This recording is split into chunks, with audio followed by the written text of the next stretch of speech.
Holly Ann Campiglia, cuando se descubrió el cuerpo lleno de balas de una mujer en un campo de maíz en Dixon, California. Las autoridades se quedaron perplejas tratando de descubrir quién podría ser la víctima y qué la llevó a un final tan brutal. Sin ni siquiera conocer su identidad, el caso parecía casi imposible. Pero, ¿fue este un asesinato premeditado o la víctima estaba en el lugar equivocado en el momento equivocado? A 32 kilómetros de Sacramento, Dixon se incorporó al condado de Solano en 1878. Aquellos que lo llaman hogar disfrutan de un estilo de vida suburbano sin la prisa de la vida en una gran ciudad. Es una comunidad agrícola conocida por sus campos de alfalfa, granjas lecheras y granjas de ovejas. Dixon también es sede del festival Lambtown y la Feria Mayfair, la feria estatal más antigua de California. Sin embargo, en 1980, Dixon se convirtió en el foco de un crimen que conmocionó a la pequeña comunidad agrícola, justo cuando se encontró el cuerpo de una joven mujer en un campo de maíz. El 3 de agosto de 1980, alrededor de las 3 de la tarde, en pleno verano en Estados Unidos, 2 trabajadores del campo de maíz estaban ocupados limpiando un campo cerca de la carretera Severs en Dixon, cuando mientras avanzaban entre las plantas de maíz en el suelo, notaron algo inusual. Con precaución, los hombres abrieron un camino y descubrieron el cuerpo de una joven mujer. Sin dudarlo, llamaron a su supervisor, quien contactó de inmediato a la policía. En minutos, oficiales de la oficina del sheriff del condado de Solano llegaron y acordonaron la escena. Se determinó que era un homicidio, ya que la víctima parecía haber sido disparada múltiples veces. Registraron el área inmediata en busca de pistas, pero no encontraron nada. No había pertenencias de la víctima en la zona ni ninguna forma de identificación. Después de interrogar a otros trabajadores y posibles testigos, no obtuvieron respuestas a sus crecientes preguntas. Los investigadores dedujeron que la joven mujer fue asesinada en otro lugar y abandonada en el campo de maíz, ya que estaba cerca de la carretera. El cuerpo de la víctima fue llevado al depósito municipal del condado para una autopsia completa. La causa de la muerte fue determinada como homicidio por heridas de bala. Había recibido 6 disparos entre la cabeza y el cuello. No había señales de agresión sexual ni de heridas defensivas. Utilizando las huellas dactilares de la víctima, los investigadores intentaron buscar en varias bases de datos para encontrar algún registro que ayudara a identificarla. Lamentablemente, esta búsqueda en las bases de datos de personas desaparecidas no proporcionó ninguna pista y la víctima no tenía antecedentes penales. Fue nombrada como la Jane Doe de Dixon y se creó un perfil con bosquejos. Recuerden que en Estados Unidos llaman Jane Doe a todas las desconocidas. En el informe, la mujer se describía como blanca, con ojos marrones y pelo castaño oscuro cortado al estilo punk rock. También tenía un pequeño lunar oscuro en el lado izquierdo de la barbilla. El forense estimó que su edad estaría entre los 15 y 23 años. Su altura se midió en 1,53 metros y su peso en 70 kilogramos. En el momento de su muerte, llevaba un suéter de lana verde y una camisa de manga larga de color azul claro con botones de madera, con un pequeño diseño floral y un broche de seguridad que se utilizaba para sujetar la parte superior. En su dedo izquierdo, tenía un anillo de metal blanco hecho con una cuchara y también llevaba un collar de cuerdas de madera. A pesar de que la información estaba disponible para todos los departamentos de policía locales y oficinas del sheriff, el caso de la víctima se enfrió rápidamente. Las pistas se agotaron y las que había eran escasas y poco frecuentes. Los investigadores seguían revisando las huellas dactilares de la víctima, pero no se encontraba nada en ningún sistema. Los restos de la víctima fueron enterrados en un cementerio del condado de Solano un mes después de que se descubriera el cuerpo. Como decimos, el caso se enfrió como hielo y periódicamente los investigadores revisaban el expediente. 10 años después, recibieron una nueva pista. El 19 de junio de 1992, la oficina del sheriff del condado de Solano recibió nueva información sobre el caso de la Jane Doe de Dixon. La Unidad Nacional de Personas Desaparecidas contactó al equipo de investigación con respecto a un informe de persona desaparecida presentado por Augustine y Sally Campiglia el 12 de mayo de 1992. Informaron que su hija, Holly Ann Campiglia, de 21 años, había desaparecido en julio de 1980. Según la familia Campiglia, habían reportado la desaparición de Holly Ann en julio de 1980, después de recibir una carta suya en la que afirmaba que no quería tener más contacto con ellos. Intentaron rastrear la dirección de la carta, pero descubrieron que era una dirección falsa. Los padres de Holly Ann luego descubrieron que el informe de persona desaparecida que presentaron inicialmente en julio de 1980 había sido eliminado de la base de datos nacional 2 semanas después de haber sido presentado. Con la nueva información recibida, los investigadores verificaron los detalles a través de la base de datos y también solicitaron muestras de ADN para compararlas con las de su Jane Doe. 5 semanas después, la familia Campiglia recibió la devastadora noticia de que Holly Ann era, de hecho, la Jane Doe de Dixon. Holly Ann Campiglia nació en 1959, hija de Augustine y Sally Campiglia. Era la mayor de 5 hijas y creció en Cherry Hill, Nueva Jersey. Según su familia, era una persona de espíritu libre y siempre alegre. Adoraba a sus hermanas y, a menudo, les cosía vestidos y las ayudaba con el peinado. Su padre, Augustine, dijo que era una persona talentosa y artística. La vida parecía ir bien para ella, ya que tenía un buen rendimiento escolar y obtenía calificaciones sobresalientes. Sin embargo, en su último año en 1976, Holly Ann comenzó a cambiar. Sus padres notaron que se estaba distanciando de la familia y descubrieron que había comenzado a abusar de sustancias. También notaron cambios en su salud mental y crisis emocionales. Lo que no podían entender era la causa raíz de sus problemas. A pesar de sus problemas personales, Holly Ann se inscribió en el Glassboro State College para estudiar Bellas Artes. Fue entonces cuando comenzó a comportarse de manera errática nuevamente. La joven, ahora rebelde, comenzó a escaparse de casa, y el primer incidente ocurrió en 1977. Desapareció durante más de un mes antes de que sus padres la encontraran caminando por la Ruta 70, a aproximadamente 1 kilómetro de su hogar. Durante los siguientes años, Holly Ann continuó con su patrón de escaparse de casa y mostraba menos respuesta al tratamiento médico que recibía para sus problemas emocionales. Su madre, Sally, dijo que Holly Ann necesitaba ser vigilada en todo momento, ya que constantemente se escapaba de casa. La familia de Holly Ann intentó desesperadamente que recibiera toda la ayuda posible. Sin embargo, la última vez que vieron a su hija con vida fue el 10 de junio de 1980, mientras se dirigían a un centro de consejería. Holly Ann comenzó a ponerse agitada y, mientras su madre conducía, comenzó a tener un estallido insistiendo en que necesitaba hacer las cosas a su manera y ver el mundo. Holly Ann intentó abrir la puerta mientras su madre conducía. Sally detuvo el auto en el costado de la carretera para razonar con ella, quien se alejó de inmediato. A pesar de los intentos de su madre por retenerla, Sally regresó de inmediato a casa y llamó a la policía de Cherry Hill para informar la desaparición de Holly Ann. Brindaron ayuda deteniendo a varias chicas que se parecían, pero ya era demasiado tarde. Holly Ann ya había abandonado la ciudad. Un mes después, recibieron una carta de ella enviada desde Sacramento.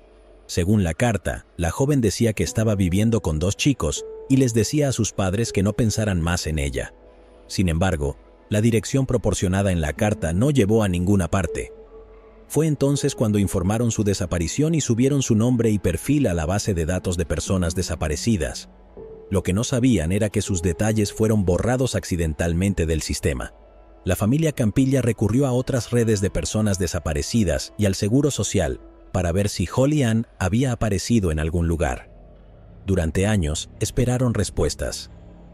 Seguía esperando que un día apareciera con nietos, pero cada año perdíamos un poco de esperanza, anhelaba su madre Sally. Después de 12 años de mantener la esperanza, la familia Campiglia por fin encontró a Holly Ann de alguna manera y obtuvieron el cierre que necesitaban. Mi hija me dijo, mamá, Holly nos dio 12 años para acostumbrarnos a esto, dijo Sally. Con cada año perdimos un poco de esperanza. De alguna manera, saber lo que le sucedió es una especie de alivio, agregó. Los restos de Holly Ann fueron trasladados en avión desde California a Nueva Jersey para su entierro final en 1992. Sally comentó que sería la primera y última vez que Holly Ann estaría en un avión, ya que nunca podía esperar por un avión, siempre hacía autostop o tomaba un autobús cuando se iba. Cuando enviaron su cuerpo a casa, fue la primera y la última vez que ella estuvo en un avión. Los investigadores ahora tenían un nombre para la víctima y trabajaron con la familia de Holly Ann para encontrar respuestas sobre su asesinato. Al no haber tenido noticias de ella en más de 12 años, no pudieron ofrecer nueva información que ayudara al caso. Volvieron a estar en el punto de partida. Sin nuevas pistas significaba no avanzar en la investigación. El caso volvió a enfriarse. Mientras el caso permanecía sin resolver, la familia comenzó a investigar la nueva tecnología que se estaba introduciendo para resolver casos sin resolver. En 2021, las hermanas de Holly Ann se acercaron a la oficina del sheriff del condado de Solano para averiguar si era posible volver a analizar todas las pruebas biológicas que se habían recopilado en la escena del crimen y en el cuerpo de Holly Ann. La oficina del sheriff revisó el caso y volvió a enviar las pruebas. Afortunadamente, las pruebas se habían conservado adecuadamente. Los avances en la tecnología permitieron analizar el material biológico a pesar de su antigüedad. Las muestras de ADN se enviaron al Instituto de Investigación Serológica, quienes lograron descubrir un perfil de ADN ajeno.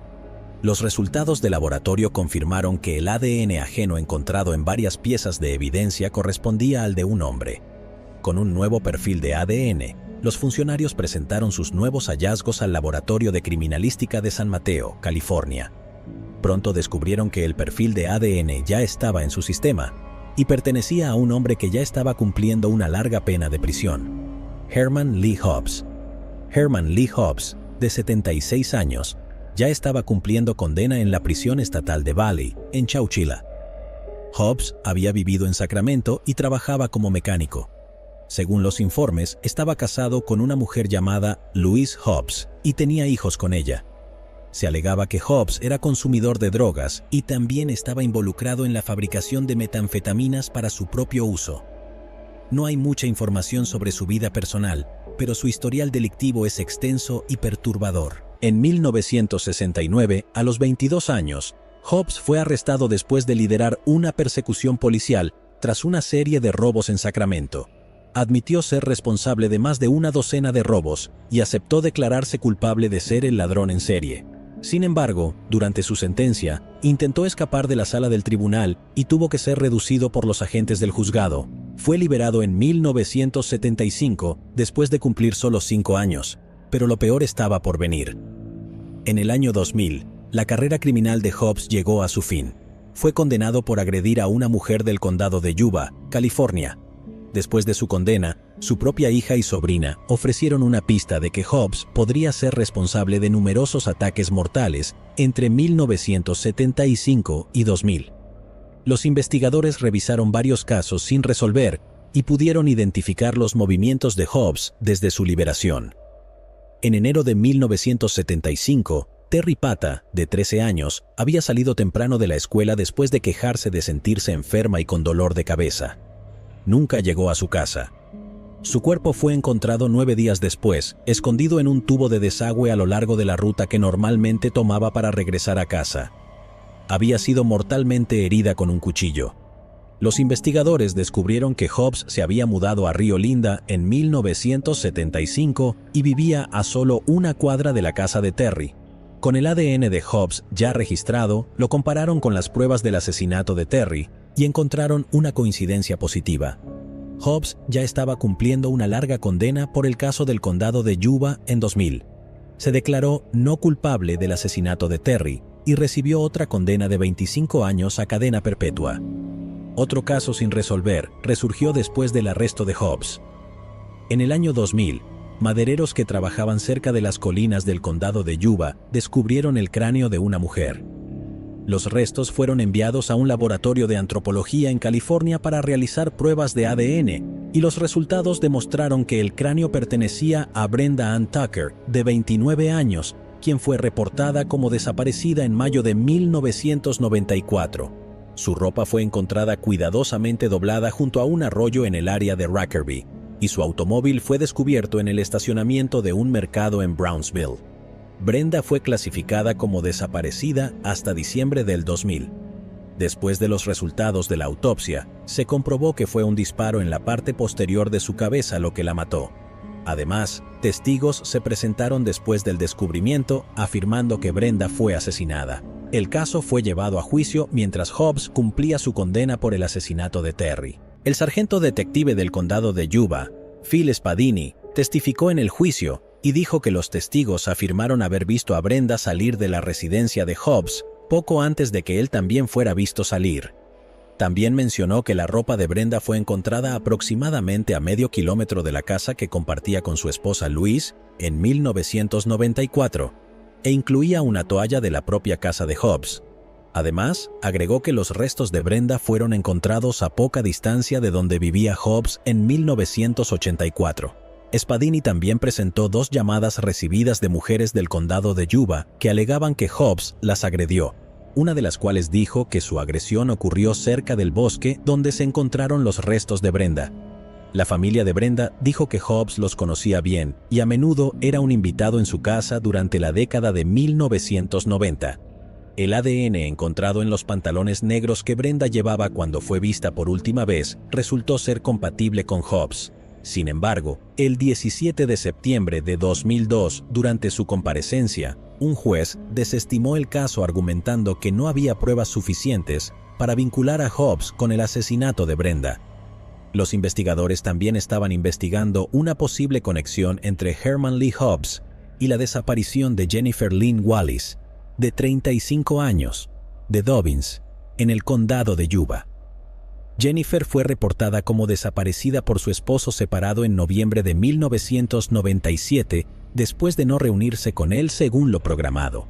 En 2023, el nombre de Hobbs volvió a surgir después de que se encontrara ADN en la escena del crimen de Holly Ann Campiglia, que coincidía con el suyo durante la reinvestigación del caso.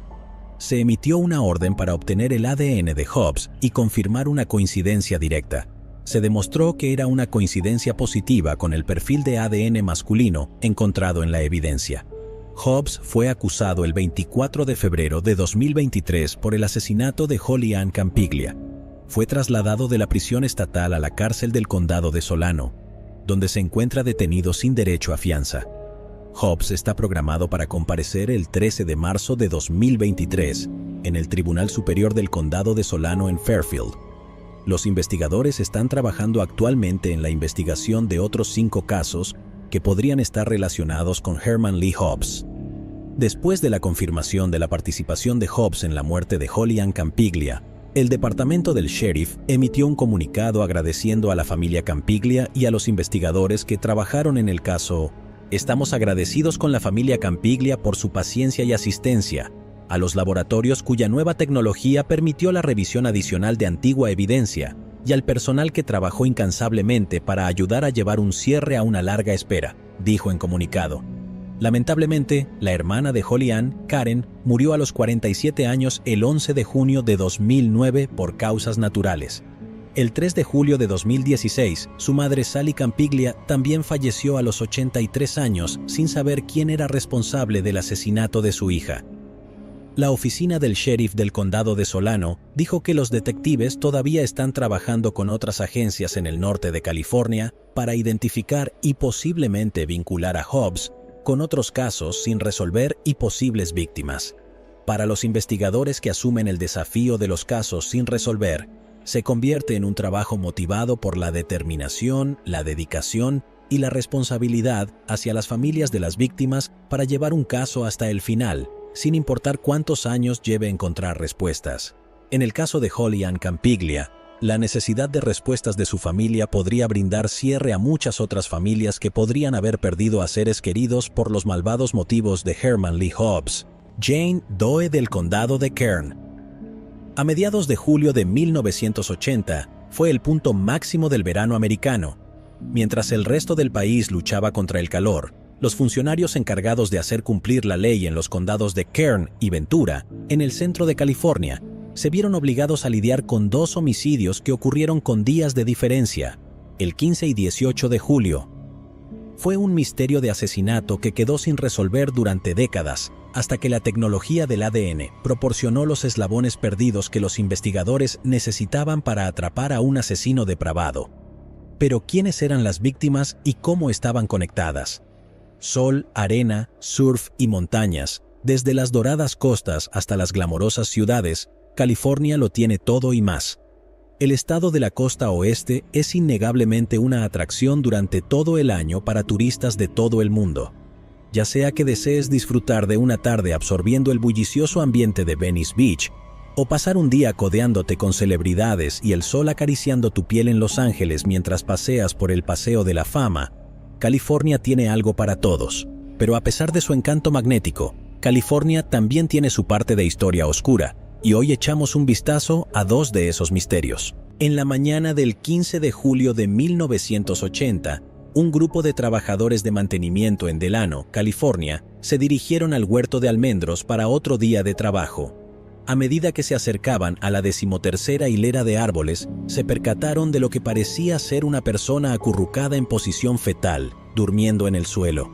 La curiosidad los impulsó a investigar más a fondo, y lo que descubrieron los dejó atónitos y los llevó a contactar inmediatamente a la policía. Era el cuerpo de una mujer que claramente había sido asesinada. Equipos de investigadores y técnicos de la escena del crimen llegaron a la plantación de almendros y comenzaron a acordonar el área para iniciar su investigación. La mujer parecía ser de ascendencia nativoamericana o hispana. Los investigadores notaron de inmediato la falta de sangre en la escena y pronto encontraron huellas de neumáticos que conducían hacia y luego lejos del lugar donde se encontró el cuerpo. Otra pista fue una botella de cerveza Michelob descartada.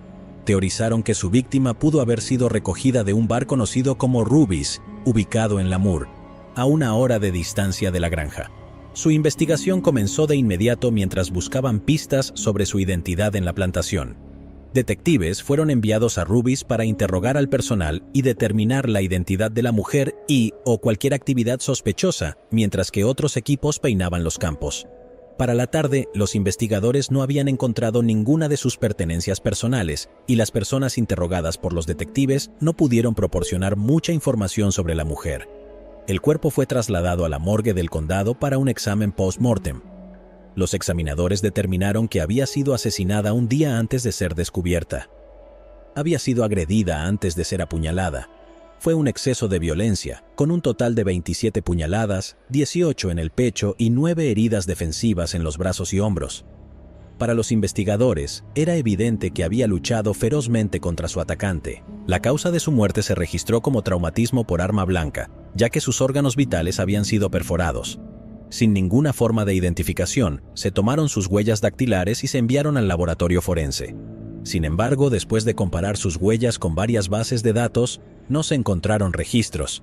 El forense comenzó a examinar el cuerpo en busca de pistas que los investigadores pudieran usar para identificarla. Tenía 2 tatuajes únicos. Uno era un corazón con las palabras «Te amo Shirley» y «Seattle». El otro simplemente decía «Madre» y «Te amo». Se encontraron cicatrices en su abdomen, que el examinador creía que podrían ser resultado de una operación o un parto, y también había cicatrices en sus nalgas. Además, usaba una pierna izquierda protésica debido a una lesión en su muslo superior. Le faltaba toda la dentadura superior y mostraba signos de haber sido extraída médicamente. El informe toxicológico mostró que había estado intoxicada con un nivel de alcohol en la sangre de 0,3%, lo que fortaleció la teoría de que posiblemente la recogieron del bar Ruby's. Se desarrolló un perfil detallado basado en los hallazgos del examinador. Se estimaba que tenía entre 25 y 35 años, pesaba 52 kilogramos y medía 1,63 metros de altura. Tenía cabello negro ligeramente rizado y era de ascendencia nativoamericana. Su cuerpo mostraba signos de haber dado a luz al menos una vez. Los tatuajes sugerían que era originaria de Seattle, Washington, y que Shirley era su verdadero nombre o el de alguien a quien amaba profundamente. La ropa que llevaba en el momento de su muerte era una blusa rosada, jeans azules, zapatos blancos y calcetines azules. Su cuerpo se mantuvo en la morgue del condado hasta que pudiera ser identificada correctamente y se le dio el nombre provisional de Jane Doe del condado de Kern. Los investigadores también habían obtenido huellas dactilares de la botella de cerveza encontrada en la escena y tomaron impresiones de yeso de las huellas de neumáticos encontradas cerca del cuerpo de la víctima. El equipo forense también tomó la ropa de la víctima y pudo extraer material biológico de las prendas. También solicitaron al médico forense las uñas de la víctima para realizar pruebas de ADN que pudieran haber sido transferidas durante el ataque. Todo esto se envió para su perfil de ADN mientras la investigación continuaba. Pero ella fue solo la primera víctima en lo que se convertiría en un misterio de décadas. 3 días después del descubrimiento de la Jane Doe del condado de Kern, las autoridades encargadas de hacer cumplir la ley fueron alertadas de otro asesinato en el vecino condado de Ventura. Jane Doe, del condado de Ventura. El cuerpo de otra mujer fue descubierto en el estacionamiento de la escuela secundaria Thousand Oaks el 18 de julio de 1980 en Westlake. Cuando los investigadores llegaron, notaron que la mujer era de ascendencia nativoamericana o hispana. Había sido parcialmente desvestida y tenía varias heridas defensivas visibles en los brazos. Una búsqueda del lugar del crimen indicó que fue asesinada en otro lugar, ya que no había una cantidad significativa de sangre cerca de la escena. También se creía que la llevaron al estacionamiento y la arrastraron desde un vehículo, ya que había un rastro de sangre desde el borde de la superficie del asfalto hasta donde se encontró el cuerpo. Los investigadores sabían que un ataque similar había ocurrido 3 días antes en el vecino condado de Kern. Aunque las similitudes entre ambos lugares del crimen eran llamativas, en ese momento, los investigadores no creían que estuvieran relacionados. Una búsqueda en el área cercana no proporcionó pistas para los investigadores, ya que no se encontraron huellas de neumáticos y no se encontraron pertenencias personales de la víctima cerca de la escena del crimen. Se interrogó al conserje de la escuela que encontró el cuerpo, pero no pudo proporcionar más detalles, excepto que la encontró mientras realizaba sus tareas generales en la escuela. Era innegable para los investigadores en ese momento que también estaba embarazada. Su cuerpo fue enviado a la oficina del médico forense para un examen más detallado. En la oficina del médico forense, el médico forense determinó que la víctima había sido asesinada 12 horas antes de que se descubriera su cuerpo. Había sido apuñalada 16 veces y luego estrangulada hasta la muerte. La víctima también había sufrido un brutal asalto. Las heridas en su brazo mostraban que había luchado contra su agresor hasta el final. El forense determinó que tenía entre 20 y 30 años. Se estimaba que su altura estaba entre 1,55 y 1,60 metros y pesaba entre 45 y 52 kilogramos.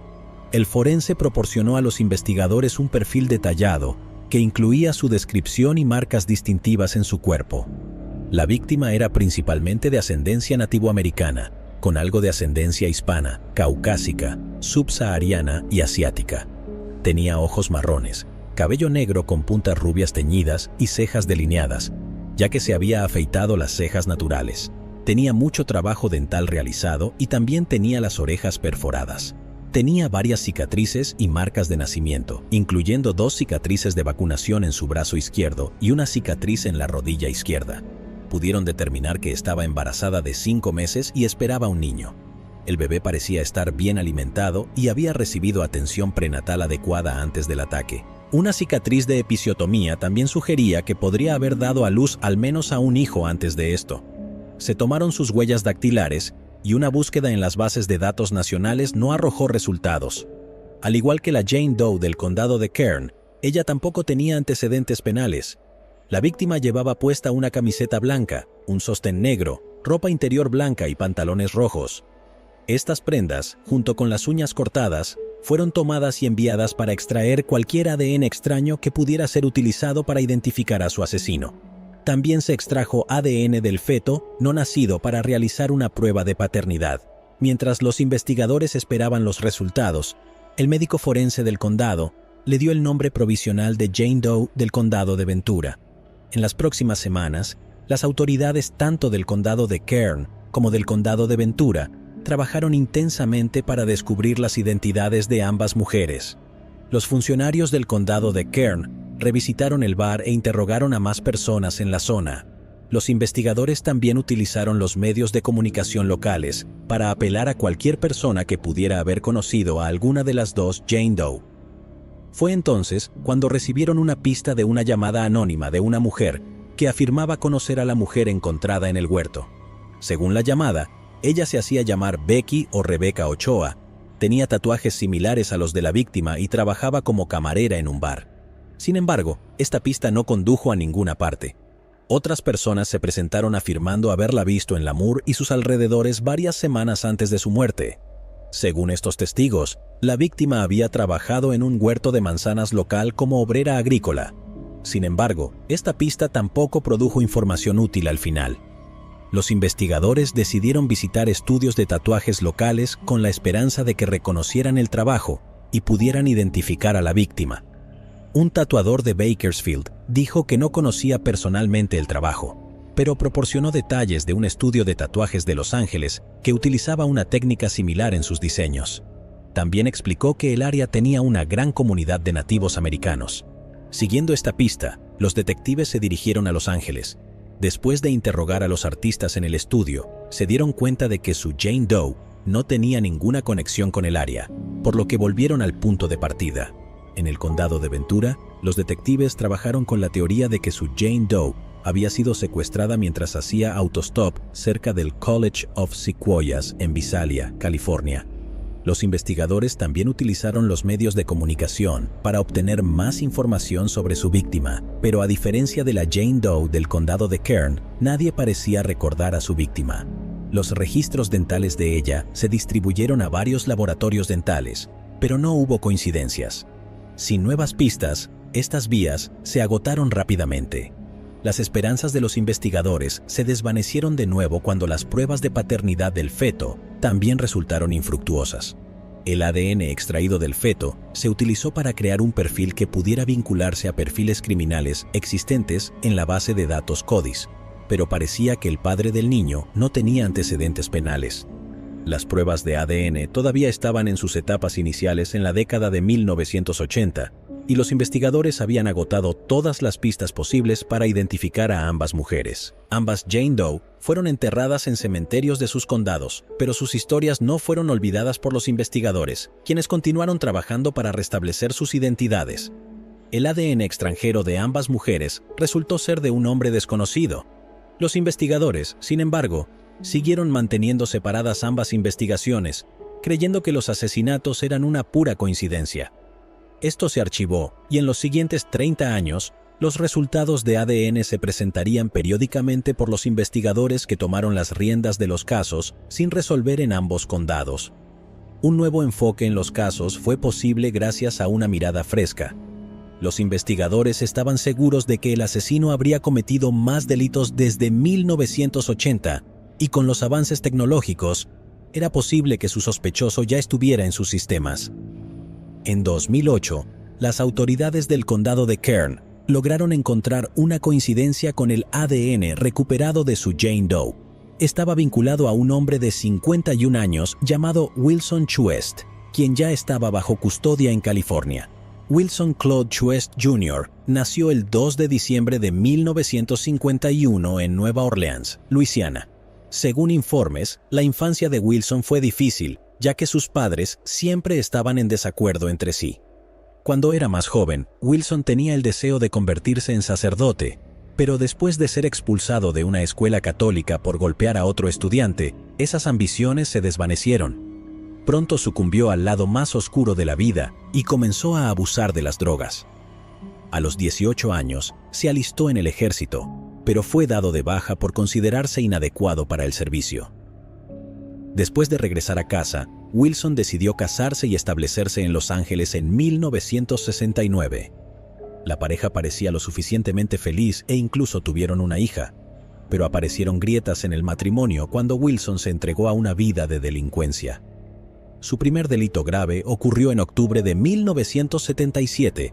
Había recogido a una joven que estaba parada en el costado de una carretera en Los Ángeles.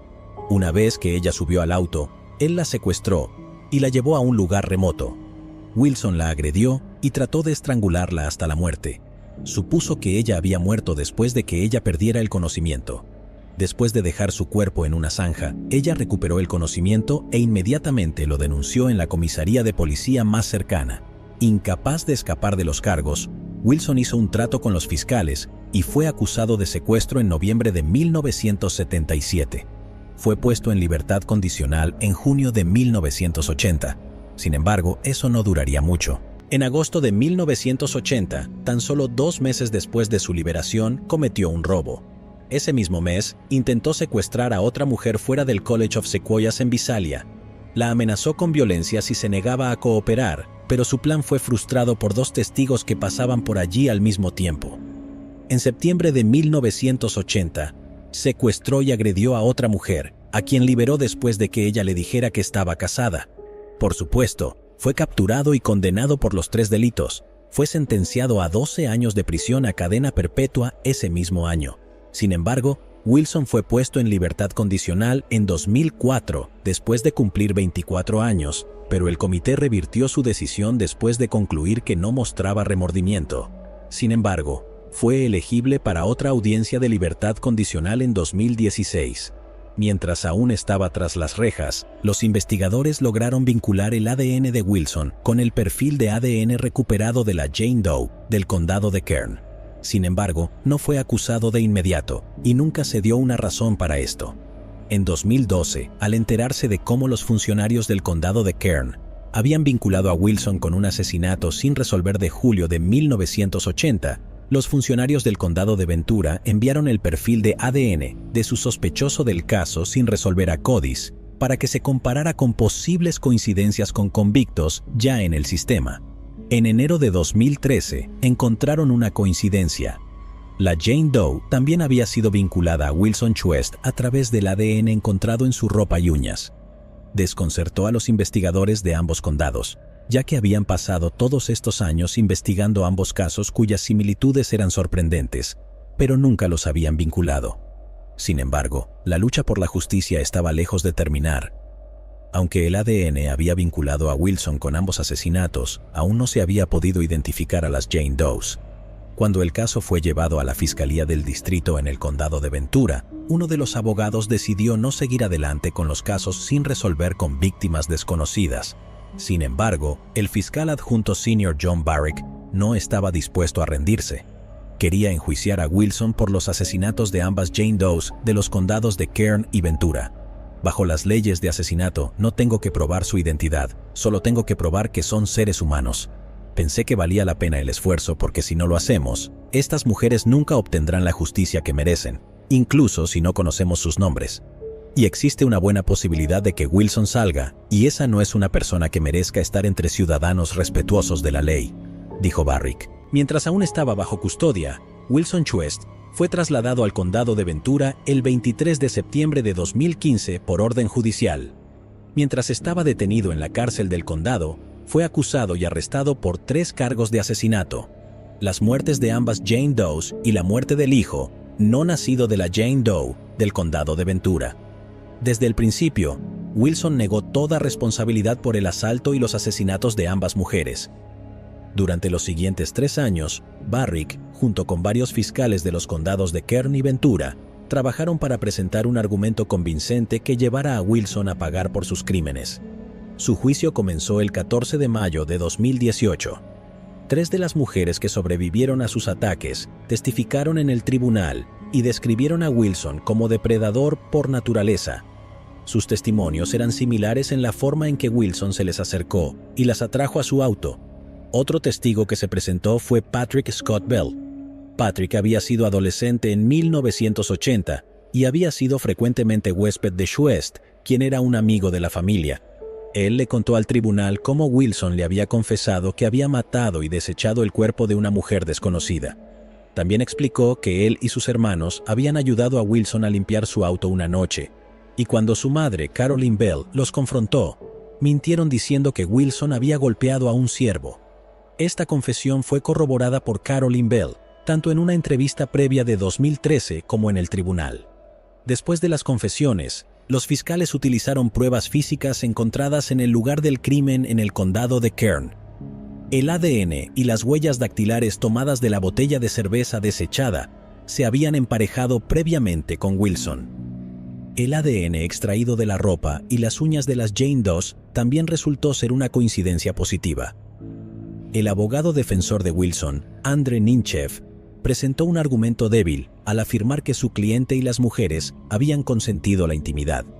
También argumentó que no había pruebas físicas en el lugar del crimen del condado de Ventura que demostraran que Wilson estuvo allí. Después de un juicio de 2 semanas, Wilson fue declarado culpable de los asesinatos de ambas víctimas adultas el 31 de mayo de 2018. el jurado votó unánimemente a favor de un veredicto de culpabilidad. Sin embargo, no pudieron condenarlo por el asesinato del hijo no nacido, ya que las leyes citadas por la acusación para declararlo culpable del asesinato fueron cambiadas solo después de 1994. No se buscó la pena de muerte debido a la edad de Wilson y a la falta de testigos que testificaran a su favor. El 12 de julio de 2018, Wilson fue condenado a cumplir 2 cadenas perpetuas consecutivas sin posibilidad de libertad condicional. Actualmente cumple su condena en la instalación de tratamiento de abuso de sustancias y prisión estatal de California en Corcoran. Aunque Wilson fue condenado y acusado de los asesinatos de ambas Jane Doe, no acercó a los investigadores a darles sus nombres de vuelta, pero las pruebas de ADN habían avanzado considerablemente desde la década de 1980 en el condado de Ventura. El investigador de casos sin resolver, Steve Rhodes, sabía que se estaba utilizando un nuevo método de pruebas de genealogía genética para identificar sospechosos en casos sin resolver de hace décadas. Había llevado al asesino de Golden State tras las rejas y seguramente podría ayudar a identificar a las víctimas. En asociación con el proyecto DNA Doe, DDP, un grupo de voluntarios que utiliza la genealogía genética para identificar a John y Jane Doe, ambos funcionarios de los condados de Kern y Ventura enviaron sus muestras de ADN para pruebas genéticas. El DDP ha sido reconocido por identificar positivamente a una víctima del asesino en serie John Wayne Gacy. Hasta ahora, el DDP ha logrado encontrar ubicaciones y apellidos de parientes lejanos que podrían estar relacionados con la Jane Doe del condado de Ventura. Estos se han enumerado en su sitio web y página de Facebook e incluyen el sur de Texas, el centro de México, el norte de Nuevo México, los nativos de California y Guatemala. Aún no han sido identificadas por sus familiares. En 2021, los investigadores pudieron encontrar al padre de su hijo no nacido. Se cree que es un inmigrante de Honduras con vínculos en la comunidad centroamericana del distrito de Koreatown en Los Ángeles. Los investigadores no pudieron contactarlo ni obtener información sobre su Jane Doe, pero están persiguiendo activamente cualquier pista e instando a los familiares a presentarse voluntariamente para proporcionar su ADN. La Jane Doe del condado de Kern resultó ser un poco más difícil, ya que el ADN recuperado se había degradado con el tiempo y tomó un tiempo encontrar algo que se pudiera utilizar. Su investigación comenzó en mayo de 2019. El DDP descubrió que la víctima era indígena y que sus padres probablemente provenían de Alberta, Canadá. El problema era que muy pocas personas indígenas habían proporcionado sus perfiles de ADN a los sitios web genealógicos. Se hizo un llamado en la página de Facebook del DDP solicitando a las personas de ascendencia indígena que cargaran su ADN para ayudar a resolver el caso. Este llamado fue visto por Violet Susey, quien había estado buscando a su tía desaparecida, Shirley Ann Susey, durante décadas. Violet envió su ADN a GetMatch en febrero de 2020 y después de confirmar que era pariente cercana de la Jane Doe del condado de Kern, el proyecto DNA Doe anunció en abril de 2021 que Shirley Ann Susey por fin había sido identificada. Tenía 35 años cuando fue asesinada. Shirley nació el 6 de febrero de 1945 en la reserva de Samson Cree Nation en Alberta, Canadá. Tenía 7 hermanos que formaban una familia unida. Shirley tenía solo 14 años cuando falleció su padre, lo que causó dificultades financieras, ya que la familia no podía hacer frente a las responsabilidades de mantener su rancho. Decidió dejar la reserva en busca de trabajo para mantener a su familia. Inicialmente tenía la intención de mudarse a la cercana ciudad de Edmonton, pero terminó trasladándose a Vancouver, Columbia Británica. Allí se casó con un hombre llamado Adam Miscu en 1963 y dio a luz a 2 niños y una niña, pero la vida no se volvió más fácil. Después de unos años turbulentos, su matrimonio se acabó y sus 3 hijos fueron llevados y colocados en hogares de crianza antes de ser adoptados. No pudo recuperar la custodia de sus hijos y se quedó sin hogar. Shirley recurrió al alcohol y al abuso de sustancias para enfrentar su depresión. A veces regresaba a Alberta, pero su familia notó el cambio en su personalidad. La última vez que fue vista por sus familiares fue en 1977, cuando regresó para el funeral de su hermano. Ella expresó su deseo de no regresar a Alberta, pero mencionó que visitaría a una amiga en Seattle, Washington. Presuntamente fue la madre de Shirley, quien le pidió a su hija que se hiciera tatuajes que la distinguieran de otras personas y que facilitaran su identificación si algo sucedía. Shirley mantuvo contacto con su familia a través de cartas, pero eso cesó después de junio de 1980. Los miembros de la familia buscaron en el área de Vancouver durante décadas, pero eventualmente tuvieron que visitar cementerios creyendo que ella había muerto. Tras el descubrimiento, Violet Susey dijo que le había hecho una promesa a su abuela de encontrar a Shirley y devolverla a la familia. Sus restos fueron llevados al aeropuerto de Edmonton el 26 de mayo de 2022. Antes de que su ataúd fuera devuelto a su familia, los miembros de la tribu del río Tule de California celebraron una ceremonia con bendiciones y canciones, a la que se unieron funcionarios de la oficina del sheriff del condado de Kern para despedirse de Shirley. Para Violet, fue un alivio por fin cumplir la promesa que le hizo a Shirley Ann Susey. Ella fue enterrada en el lugar de descanso de su familia en el cementerio Riverside el 27 de mayo de 2022. Ahora Violet anima a las personas indígenas a capacitarse en investigación de ADN para que también puedan realizar sus propias investigaciones forenses. Ella continúa trabajando con investigadores para ayudar a otras familias indígenas a encontrar a sus seres queridos desaparecidos a través de una base de datos de genealogía genética. Esa es la esperanza que quiero dar a las personas en situaciones similares a la mía, dijo. Por imposible que pareciera la tarea en 1980, la búsqueda ferviente de justicia por parte de los investigadores, combinada con los avances en tecnología y pruebas de ADN, ha llevado a un asesino ante la justicia y ha brindado paz a la familia que buscó durante demasiado tiempo a su ser querido. Hasta ahora se ha ganado más de la mitad de la batalla, pero a medida que avanza la tecnología, la esperanza persiste en identificar a la Jane Doe del condado de Ventura. Colin Audrey Rice. El 23 de enero de 1971, un pequeño grupo de cazadores se encontró con un saco de lona abandonado en medio del desierto. Creyendo que habían encontrado la casa de otro hombre, lo abrieron para echar un vistazo en su interior, pero quedaron horrorizados al encontrar el cuerpo de una mujer. Nadie sabía lo que vendría en los años siguientes. ¿Quién podría haber sido esta mujer? ¿Por qué fue asesinada?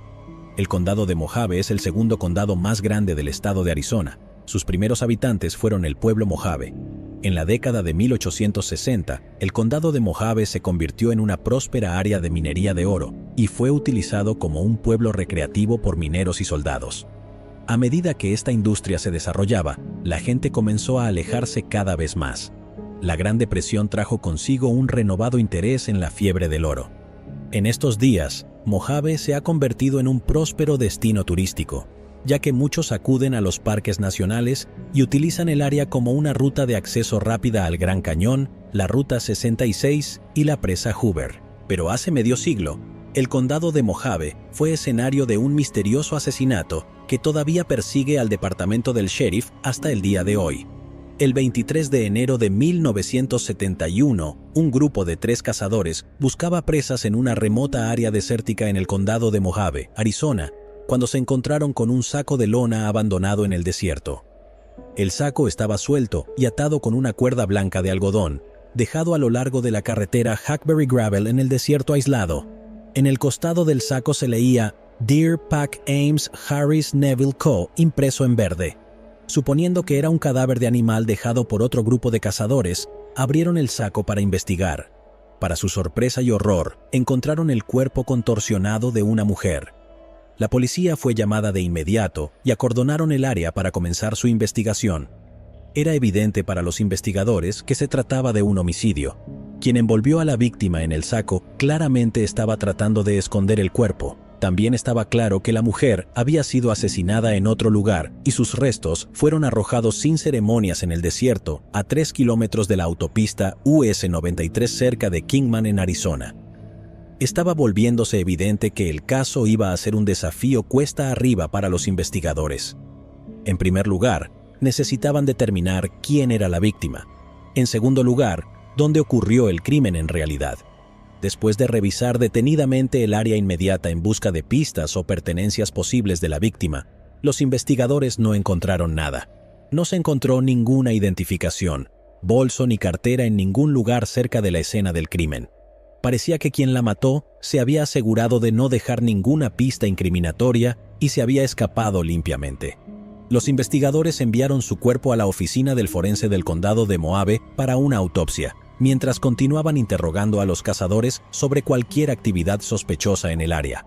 Desde el principio, fue evidente que la mujer era una víctima de homicidio, ya que había sido metida en un saco de lona.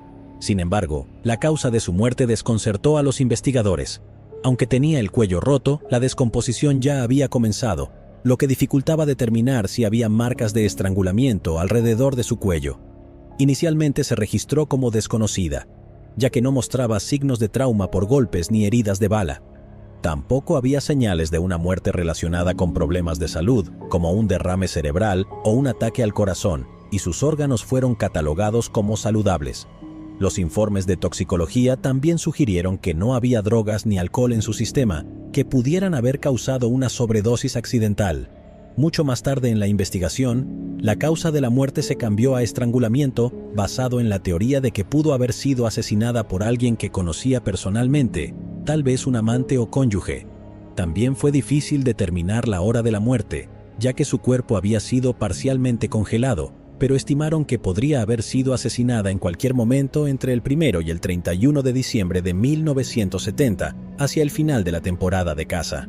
Comenzaron a trabajar en la creación de un perfil viable para que los investigadores lo utilizaran para resolver el misterio. Se determinó que la víctima era una mujer blanca de entre 35 y 40 años de edad, con una estatura estimada de 1,63 metros y un peso entre 56 y 63 kilogramos. Tenía el cabello castaño oscuro y corto con rizos. Los examinadores agregaron que tenía cicatrices en su abdomen consistentes con una cesárea, y los signos internos indicaban que pudo haber sido madre de 3 hijos. Determinaron que podría haber estado casada, ya que se veía una marca en su dedo anular izquierdo, lo que indicaba que alguna vez había usado un anillo, pero no se encontraron joyas en su cuerpo. No fumaba, y en su sistema digestivo se encontraron habas de lima, lo que indica que esa fue su última comida. Sus ropas también se agregaron a la descripción e incluían una blusa de talla 14 de colores múltiples con 5 botones de latón y paletas, y un cardigan negro de manga larga. Vestía pantalones elásticos de color naranja quemada de talla 12 con la etiqueta Symphony y la inscripción What's Happening en el interior. En sus pies llevaba botas de cuero negro estilo Pixie de talla 5 y medias Bobby, de posiblemente color blanco. En algún momento, su cabello fue descrito como peinado de salón y su apariencia era limpia y meticulosa. Sus uñas estaban bien arregladas y limpias. Lo que destacaba era el extenso trabajo dental que le habían realizado. Le faltaban 2 molares y tenía un puente dental de $500 como implante dental. Se estimaba que había gastado casi $2,100 en trabajos dentales. Se le dio el nombre provisional de Jane Doe de Mojave y se la mantuvo en la morgue del condado hasta que se pudiera determinar su identidad. Se hizo un dibujo compuesto de la Jane Doe por un artista de la policía de Flagstaff, pero resultó ser poco halagador. Esto se entregó a los investigadores junto con las descripciones del médico forense. Utilizando esta información, los investigadores trabajaron incansablemente para identificar a la mujer. Lo primero que hicieron los investigadores fue publicar un informe en los periódicos locales y nacionales con una descripción, un dibujo compuesto y el área donde se encontró a la víctima. Parecía que no se obtenían pistas prometedoras, así que centraron su atención en otros métodos de identificación. Dado que parecía estar bien arreglada y sin signos de negligencia, los investigadores interrogaron a moteles, hoteles y tiendas locales en el área que atendían a la clase media alta. Aunque cuestionaron a las personas ampliamente, nadie podía recordar haber visto a una mujer así cruzar su camino. Luego, los investigadores analizaron su ropa e intentaron determinar de dónde había comprado su ropa. Una visita a todas las posibles tiendas de ropa arrojó resultados negativos. Los investigadores luego se dirigieron a los aeropuertos y realizaron búsquedas en los manifiestos de vuelo interrogando al personal sobre cualquier persona que no hubiera sido contabilizada en algún vuelo, y siguieron esas pistas, pero esto no llevó a nada.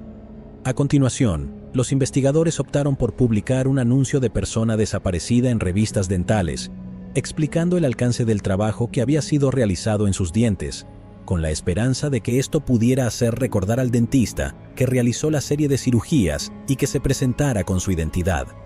Cuando esta opción falló, revisaron el sistema de archivos de un laboratorio dental en Phoenix, Arizona.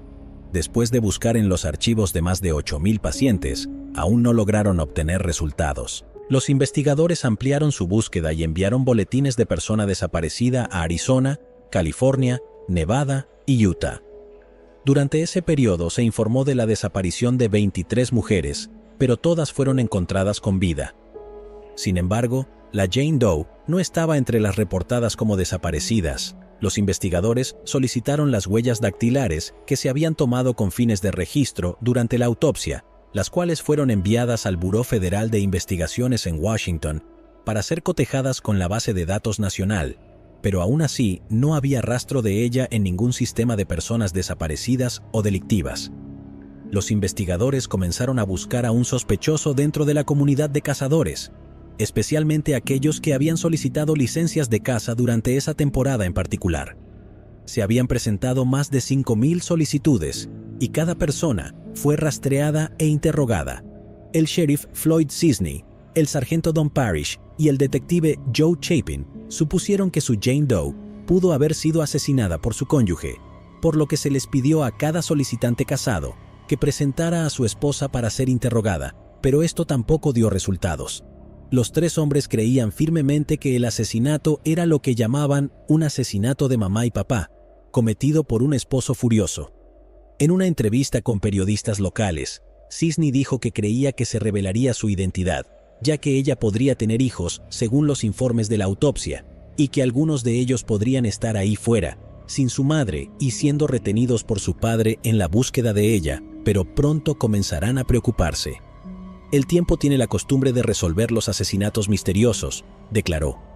La extensa investigación había cubierto todas las posibles vías, pero los investigadores seguían esperanzados. Cisney dijo: aún no estamos más cerca de encontrar la identidad de esta mujer, pero alguien ahí fuera debe haberla visto, incluso puede que la conozca o recuerde algo pequeño que pueda ayudarnos. A pesar del continuo interés nacional en encontrar la identidad de la Jane Doe de Mojave, no surgieron nuevas pistas. A pesar de todas las pistas y descripciones, nadie se presentó para reclamar a la víctima o reportar su desaparición. Después de 3 meses de espera, las autoridades enterraron a la Jane Doe de Mojave en el cementerio Mountain View en Kingman, un cementerio del condado utilizado por el Departamento para Cuerpos No Reclamados en el condado de Mojave. Su lápida simplemente decía Jane Doe, con su fecha de muerte el 29 de enero de 1971. Los meses se convirtieron en años y luego en décadas. 30 años después, en 2001, Lori Miller, una investigadora de la Unidad de Investigación Especial, SIU por sus siglas en inglés, recibió la tarea de identificar a la Jane Doe de Mojave. La SIU se formó en 1999 como parte de la iniciativa del Departamento del Sheriff del Condado de Mojave para investigar, resolver y cerrar casos sin resolver que se habían acumulado a lo largo de los años. Solo en ese año había más de 60 casos sin resolver, siendo el más antiguo el de la Jane Doe de Mojave. Fue un proceso arduo para Miller y su equipo, ya que comenzaron la investigación justo como sus predecesores. Miller, junto con varios otros investigadores, revisó viejos expedientes y reportes de casos. Volvieron a entrevistar a posibles testigos, esperando refrescar sus memorias y tal vez obtener nueva información y pistas. Volvieron a enviar las huellas dactilares y nuevamente revisaron los registros dentales para encontrar al posible dentista que había trabajado en la Jane Doe, pero no obtuvieron los resultados deseados. Miller y su equipo también se comunicaron con un artista del Museo del Norte de Arizona para crear un retrato hablado de la Jane Doe basado en las características de su cráneo tomadas de las fotografías de la autopsia. Creían que el nuevo artista podría resaltar las características de la víctima de una manera más profesional que posiblemente capturaría la atención de alguien que la conocía. Una vez más, utilizaron los medios de comunicación nacionales para crear conciencia sobre el caso, con la esperanza de que alguno de los hijos o miembros de la familia de la Jane Doe se presentara después de no haber tenido noticias de ella en 3 décadas, pero no tuvieron suerte. El equipo de investigación de Miller también intentó encontrar vínculos con la empresa Deer Pack Ames Harris Neville Company, que había producido el saco en el que se encontró a la víctima, pero descubrieron que ya habían sido comprados desde hace mucho tiempo. Durante los siguientes 20 años, Miller y su equipo trabajaron en el caso periódicamente, mantuvieron un ojo vigilante en las bases de datos y siguieron cualquier pista posible. Su Jane Doe era como buscar una aguja en un pajar.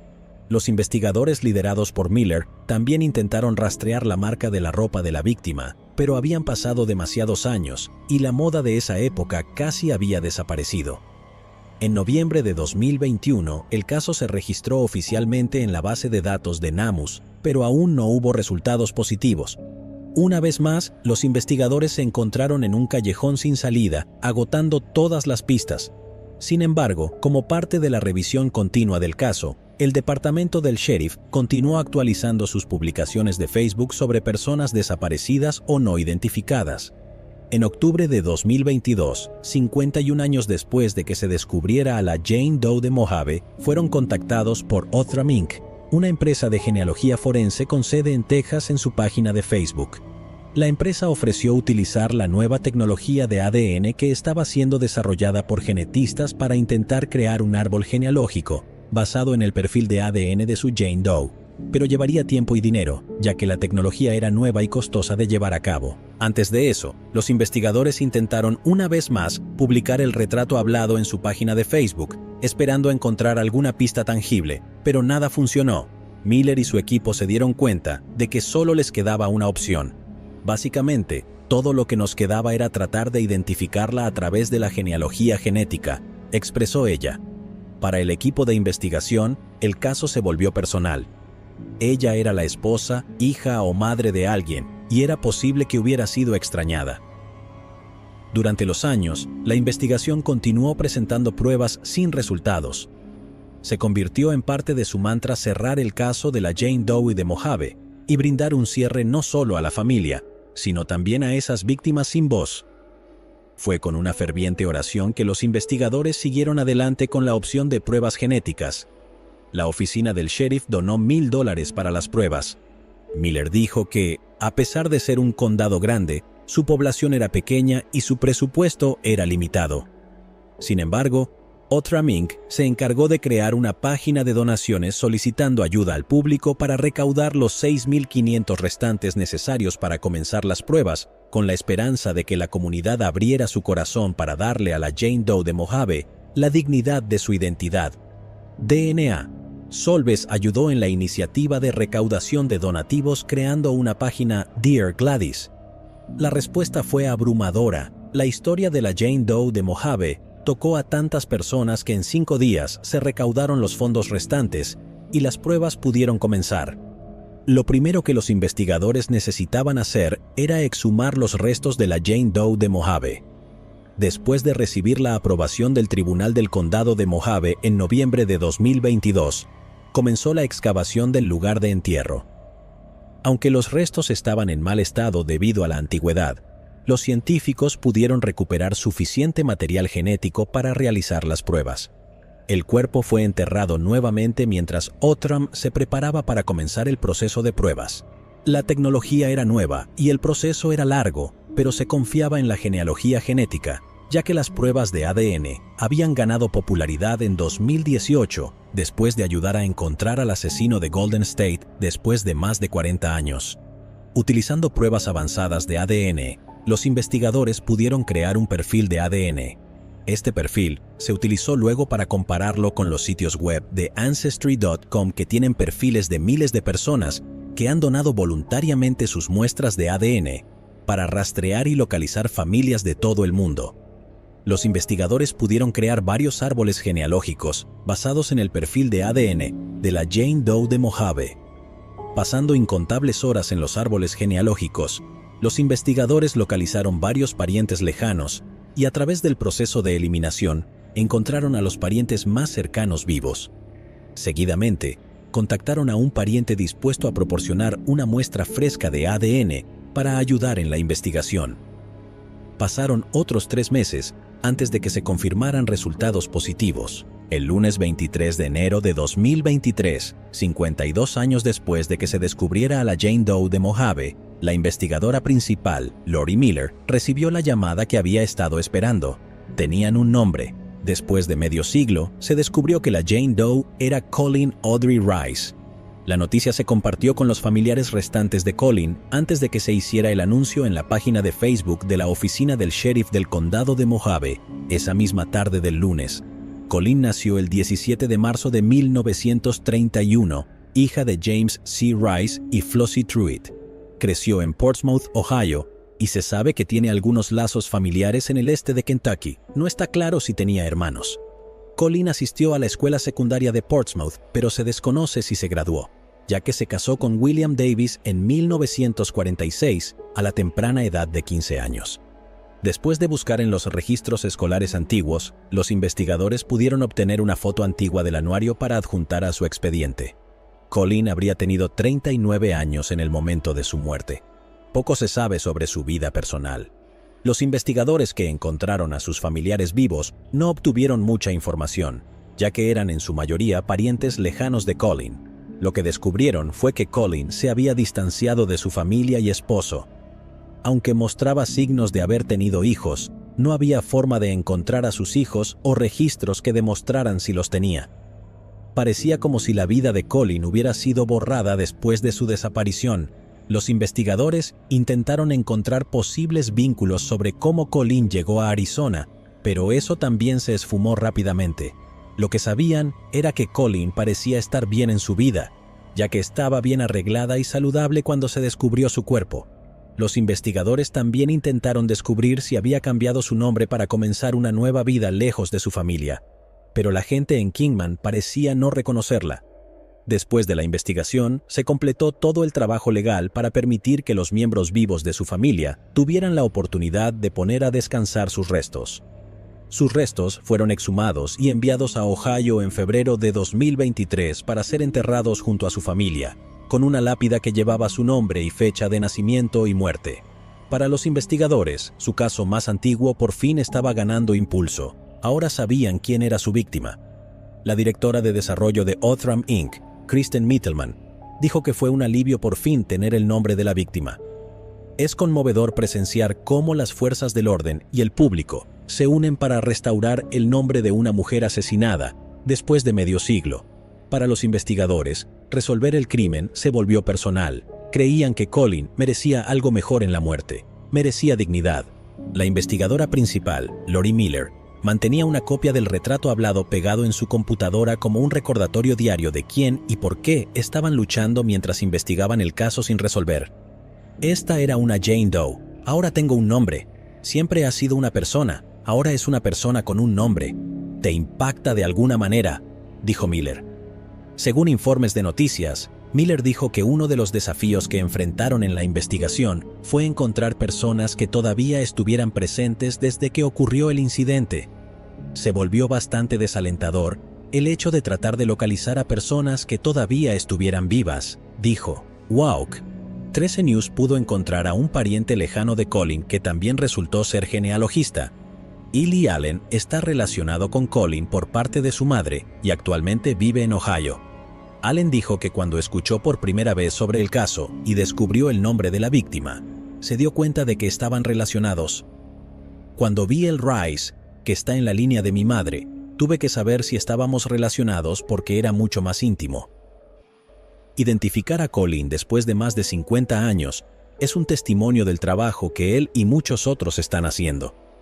La pregunta más desconcertante para los investigadores ahora es quién mató y desechó su cuerpo de una manera tan indigna. Los informes de la autopsia no encontraron ADN extraño en el cuerpo de la víctima en ese momento y se descartó por completo la posibilidad de agresión.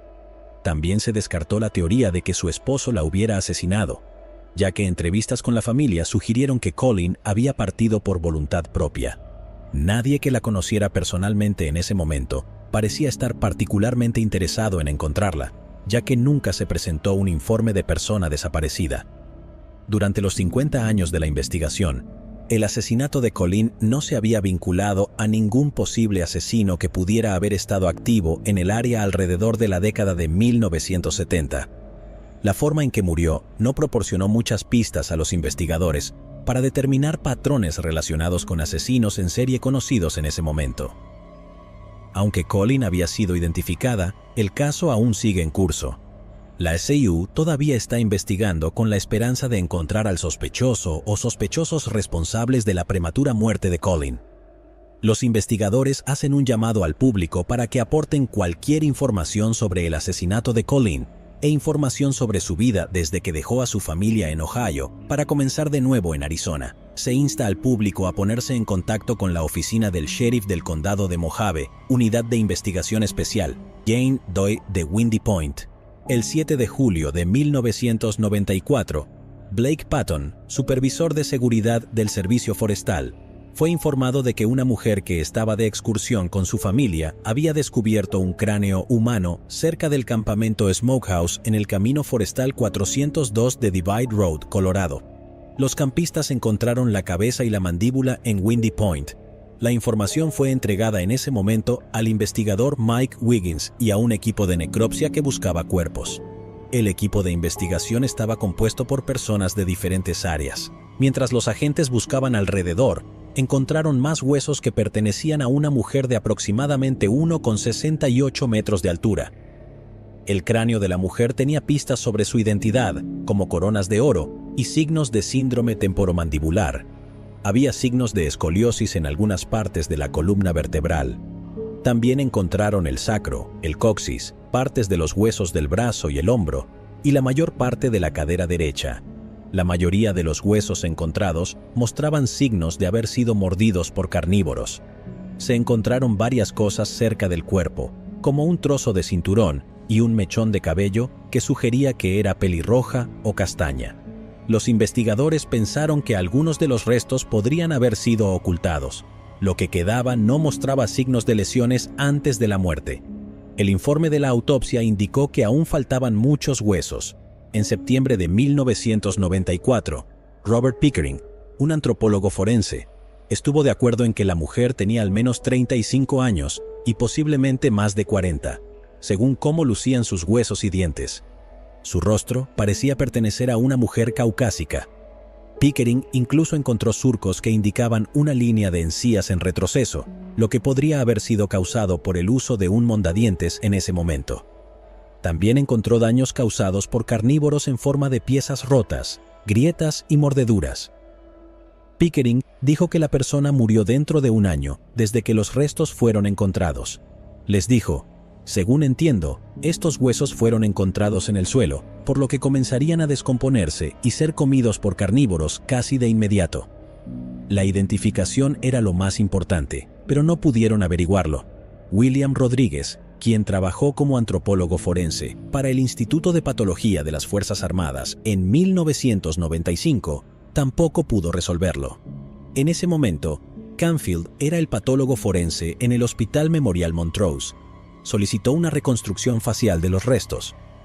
William Rodríguez realizó la reconstrucción y la envió de regreso a Montrose junto con los huesos y la poca información que pudo obtener de ellos.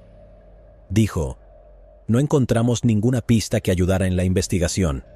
Esperaban que la reconstrucción facial ayudara a encontrar a la persona responsable, pero en realidad no fue de mucha ayuda. Los investigadores hicieron todo lo posible, pero al final no encontraron nada. Los detectives no perdieron la esperanza y siguieron trabajando en el caso y buscando nuevas pistas, pero con el tiempo nadie pudo hacer nada y se conoció como el caso de la Jane Doe de Windy Point. Los investigadores seguían haciendo todo lo posible, pero al igual que al principio, cuando agregaron el ADN de la víctima al sistema combinado de índice de ADN, no encontraron nada. Con el paso de los años, la ciencia y la tecnología del ADN mejoraron cada vez más. Canfield envió muestras de tejido óseo seco y fragmentos de cabello al CBI para ver si se podían utilizar para obtener un perfil de ADN. Sin embargo, él dijo en 2008 que no tenía nada que se pudiera utilizar para comparar las muestras y así identificar a la persona fallecida. A medida que pasaban los años, Canfield y la policía pidieron repetidamente al público cualquier pista, por pequeña que fuera, que pudiera llevar a la identificación de la Jane Doe de Windy Point. A pesar de la gran publicidad y de una segunda reconstrucción facial realizada en 2012, no se resolvió el caso con nueva información, pero la tecnología del ADN seguía mejorando y se utilizaba en más ámbitos que solo la aplicación de la ley y la medicina. Canfield dijo que guardarían las pruebas hasta que la ciencia se pusiera al día. Antes de eso, las personas que querían descubrir su posible ascendencia podían enviar una muestra de ADN a una empresa que se dedicara a la investigación genealógica.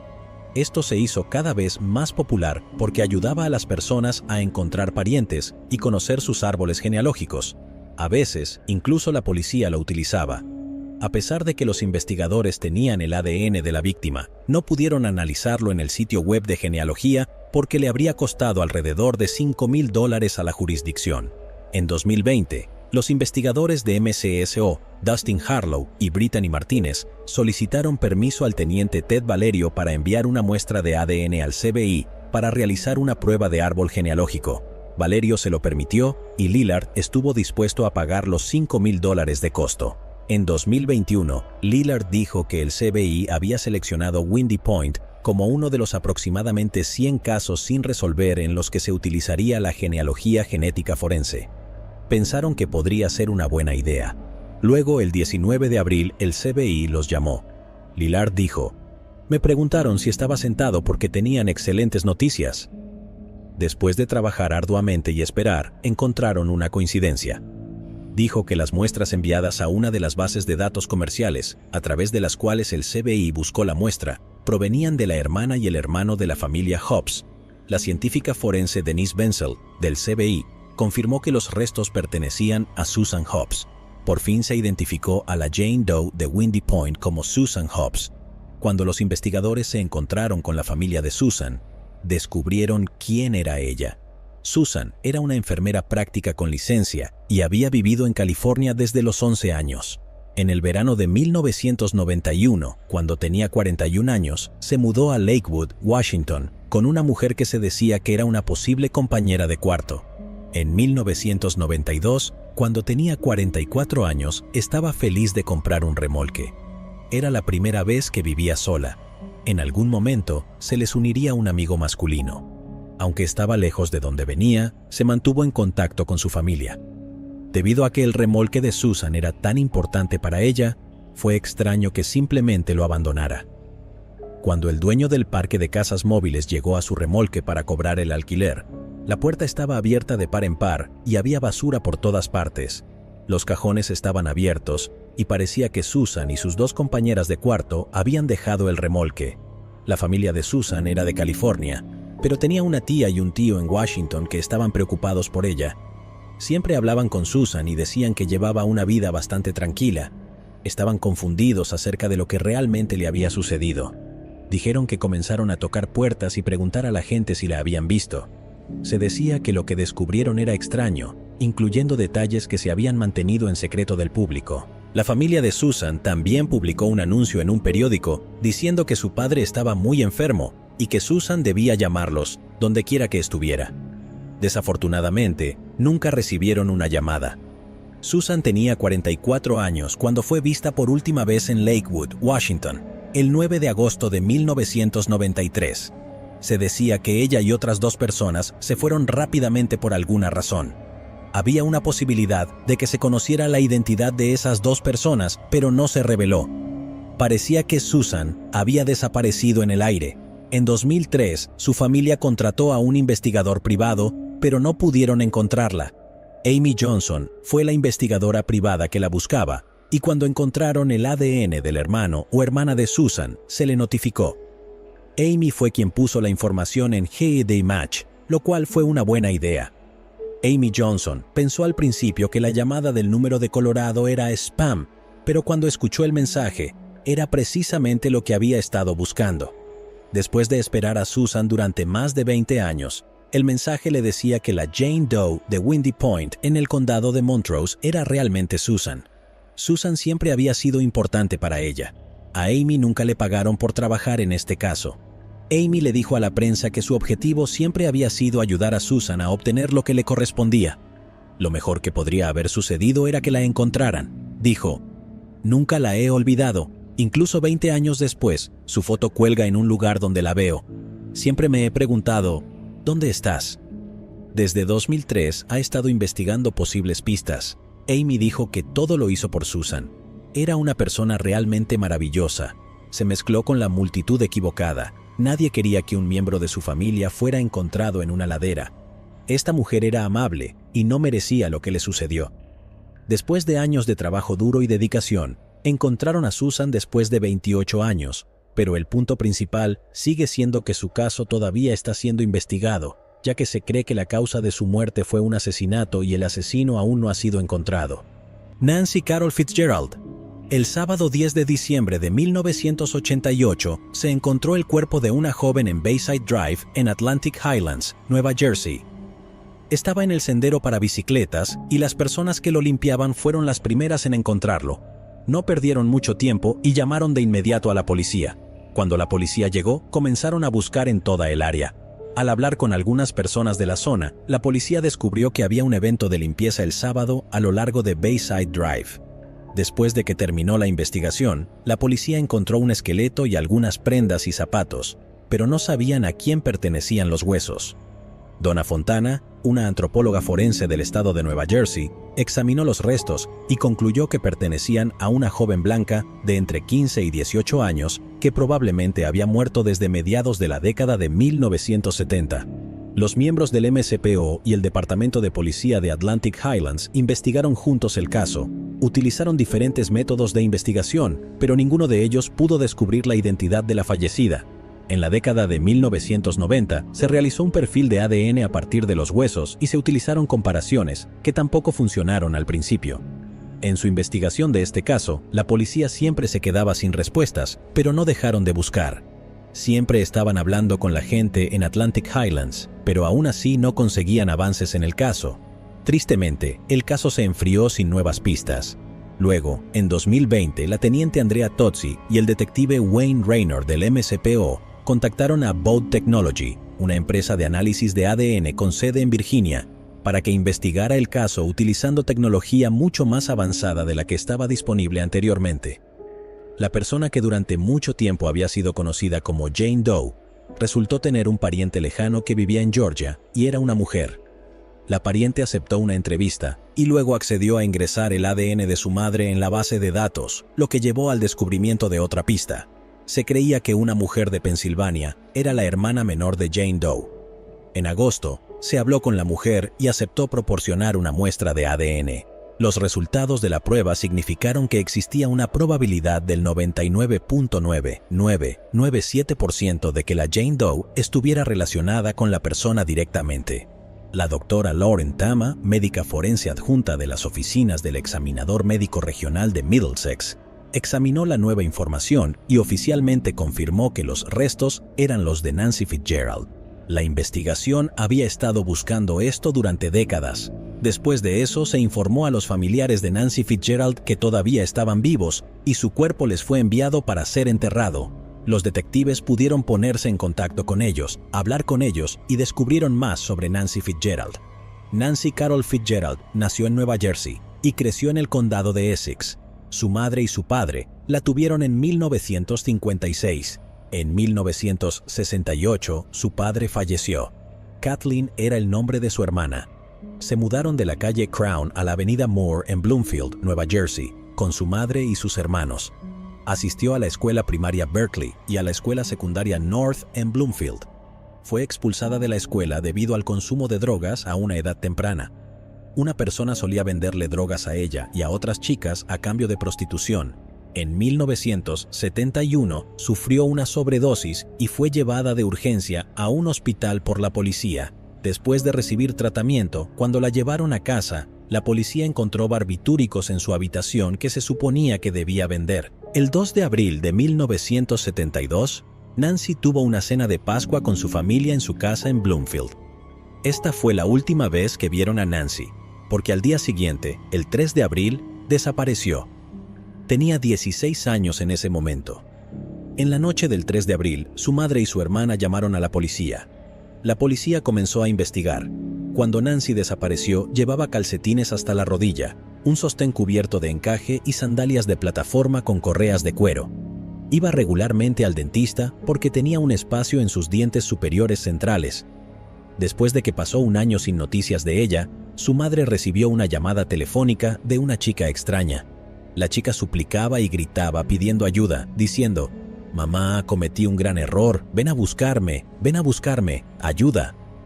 La madre de Nancy pensó que era Kathleen, ya que habían perdido la esperanza de encontrar a Nancy en ese momento, pero cuando Kathleen regresó a casa esa noche a salvo, su madre se dio cuenta de quién podría haber sido. Volvieron a contactar a la policía, pero como en el pasado, la policía no pudo encontrar nada. La hermana de Nancy, Kathleen, recorrió el país buscándola durante años, pero tampoco logró encontrar a su hermana.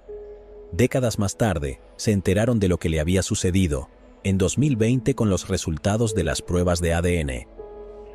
Raymond Santiago, el fiscal del condado de Monmouth, dijo en un comunicado: «El anuncio de hoy es el resultado de décadas de arduo trabajo de una red de personas cuya determinación y creatividad colectivas resultaron imparables.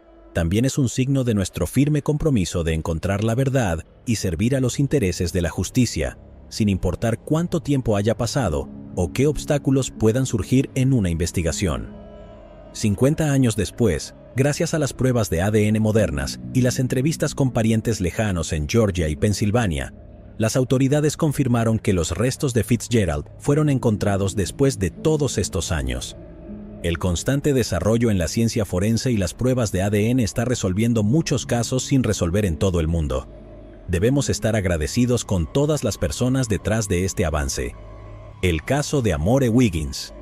El 28 de enero de 2012, los residentes de una casa móvil en Opelika, Alabama, encontraron los restos de una niña pequeña en su patio trasero.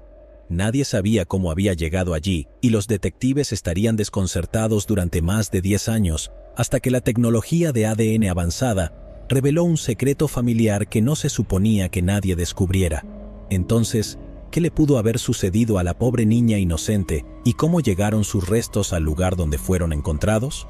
El caso de hoy nos llevará a Opelika, una ciudad ubicada en la parte centro-este del estado de Alabama. Es la capital del condado de Lee y cuenta con una población de más de 30,000 personas. Opelika es famosa por el campo de golf Robert Trent Jones Grand National, que ha sido sede de varios campeonatos nacionales y otros importantes torneos de golf. Además de esto, la ciudad también es conocida por su vibrante escena artística, su histórico centro y otros lugares turísticos pintorescos. Amore nació en Virginia el 1 de enero de 2006, hija de Sherry Wiggins y Lamar Bickerstaff. En el momento de su nacimiento, su madre Sherry tenía solo 20 años. Lamar, por otro lado, estaba en mediados de los 30 y era un militar que servía en la Marina. Ella fue una bendición, era inteligente y especial, y por eso la llamé Amore, que en español significa amor, dijo Sherry sobre su hija. Poco después de que Amore llegara al mundo, la relación entre Sherry y Lamar se deterioró, y algo que empeoró las cosas fue el hecho de que los familiares de Lamar habían desaprobado su romance con Sherry desde el principio. Y cuando su relación desembocó en un hijo, tenían más motivos para estar descontentos. Simplemente estaban decepcionados de que Lamar ahora tuviera una hija fuera del matrimonio. Con la creciente tensión, Sherry no tuvo otra opción que llevarse a Amore y mudarse del apartamento que compartía con Lamar. Esto fue en 2006. Ella comenzó a cuidar de su hija por su cuenta y recibió poca o ninguna ayuda de Lamar para mantener el bienestar de su hija. Poco después, Lamar se casó con otra mujer y siguió adelante con su vida. Sherry estaba herida y decidió llevar a Lamar a los tribunales para al menos obtener manutención infantil de él para Amore, pero las cosas no salieron según lo planeado. Sherry tenía algunos problemas legales propios y esto resultó ser su perdición. En ese momento estaba tomando malas decisiones y teniendo algunos problemas con la ley. Debido a esto, el sistema judicial la calificó como inestable y decidió que Amore estaría mejor bajo el cuidado de Lamar. Además de esto, el tribunal también ordenó a Sherry que comenzara a pagar pensión alimenticia a Lamar, ya que él sería el encargado de cuidar de Amore. En 2009, cuando Amore tenía aproximadamente 3 años, ella se fue a vivir permanentemente con su padre y su esposa Ruth. Tenía sentido que estuviera en un lugar más estable, dijo Sherry. Aunque Amore le hubiera sido arrebatada de su custodia, se aseguró de desempeñar un papel activo en la vida de la niña y ocasionalmente la visitaba en la residencia de Lamar.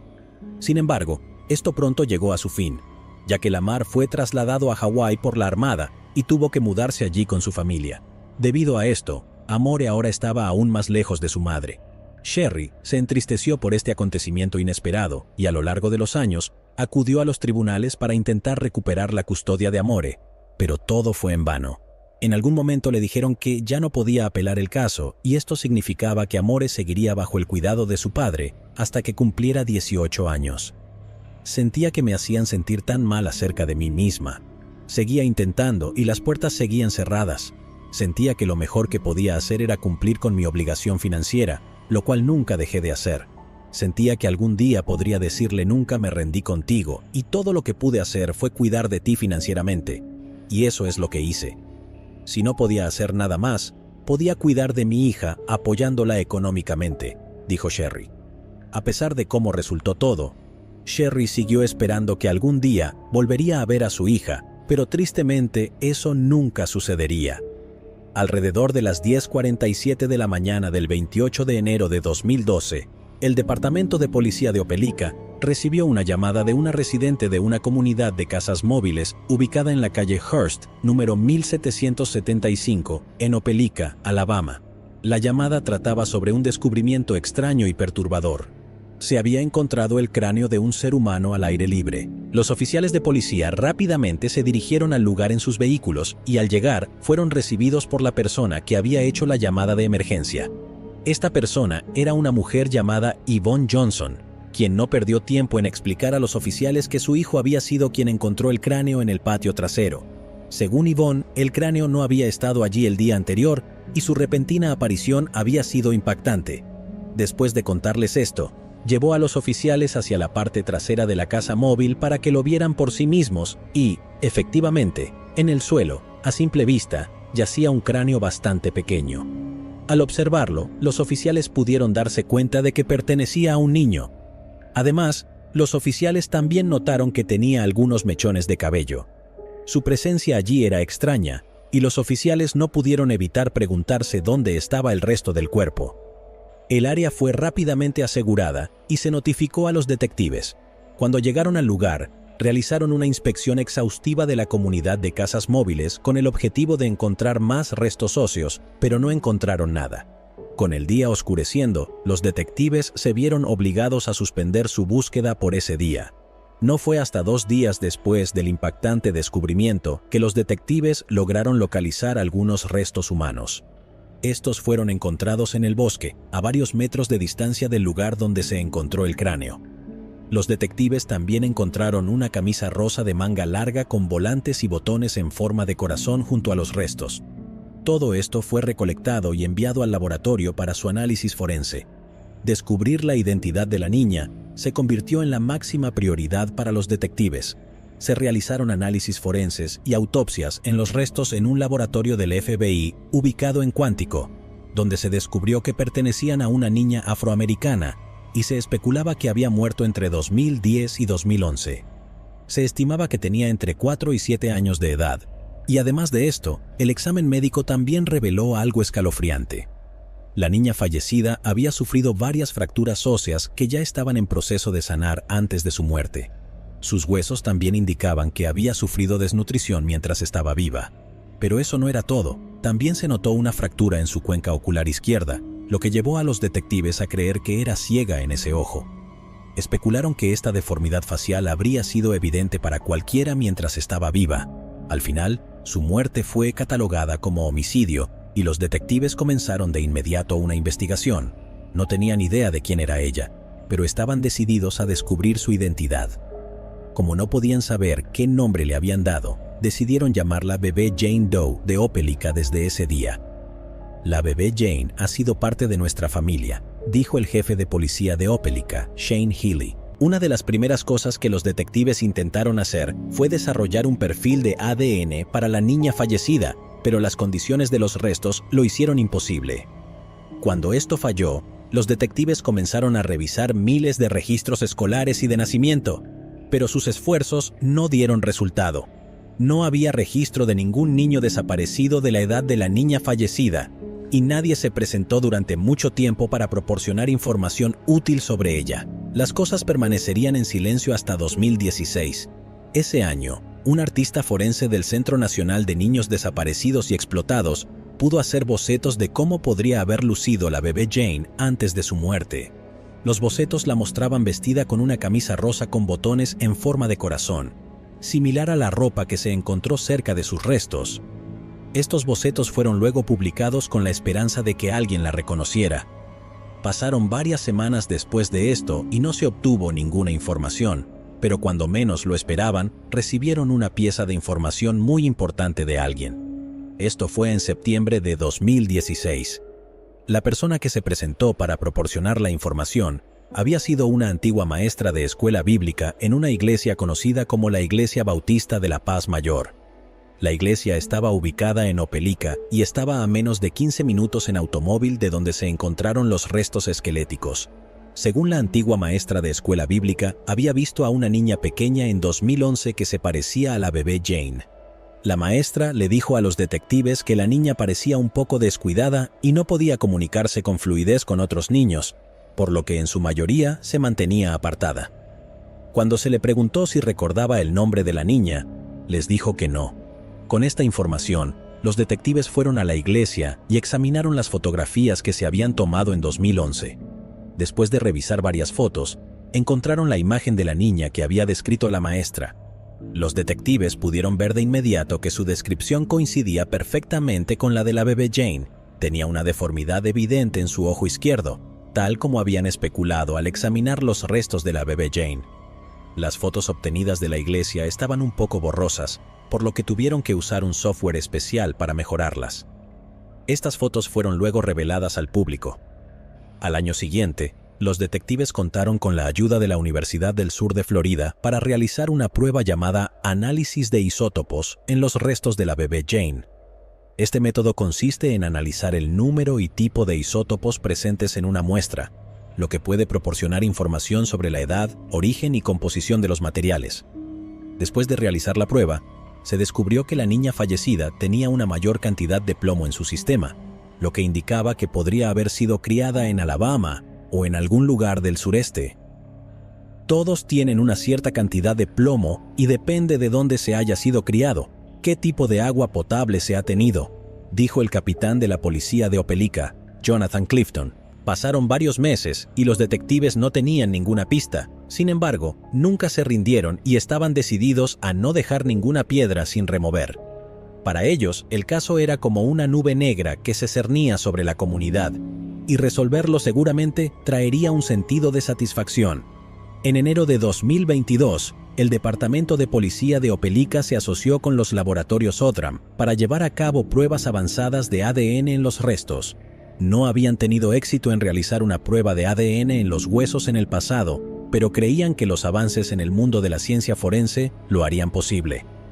Eran restos esqueléticos muy difíciles de los cuales crear un perfil, especialmente el tipo de perfil que necesitas hacer para la genealogía, dijo Kristen Mittelman, directora de desarrollo en Othram Labs.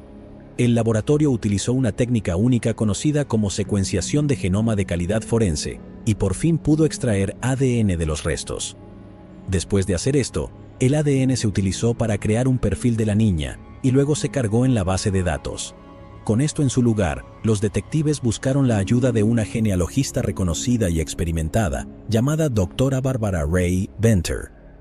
Durante varias semanas, la doctora Barbara y su equipo de Firebird Forensic Group trabajaron sin descanso para tratar de identificar parientes cercanos de la niña fallecida, utilizando el perfil de ADN que se había creado.